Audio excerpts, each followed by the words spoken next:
দেন মোহর আদায় করতে হবে, এটা নারীর অধিকার। যদি কেউ না দিয়ে থাকেন অবশ্যই সেটা দিয়ে দেবেন, নয়তো কিয়ামতের ময়দানে আপনি ঋণগ্রস্ত হিসাবে আল্লাহর দরবারে উঠবেন। আবার কেউ খুব বেশি বিশাল মহারণা নির্ধারণ করেন, আবার কেউ একেবারে নামকাওয়াস্তে মহারণা নির্ধারণ করেন, এটা মোটেও উচিত না। শরিয়ার বক্তব্য হলো মহারণাটা নির্ধারণ করতে হবে এমনভাবে যাতে করে বরের দিতে একটু কষ্ট হয়। একেবারে উনি খুব সহসাই দিয়ে দিলেন এটা যেন না হয়, যেন তার কষ্ট হয়। আপনি যদি কোনো কিছু কষ্ট করে উপার্জন করেন সেটার প্রতি আপনার আলাদা একটা দরদ থাকবে, একটা মমতা, একটা ভালোবাসা তৈরি হবে।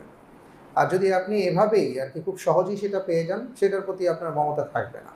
এই জন্য ইসলামের নির্দেশনা হলো যে মহারণা নির্ধারণের ক্ষেত্রে ছেলের একটু কষ্ট হবে।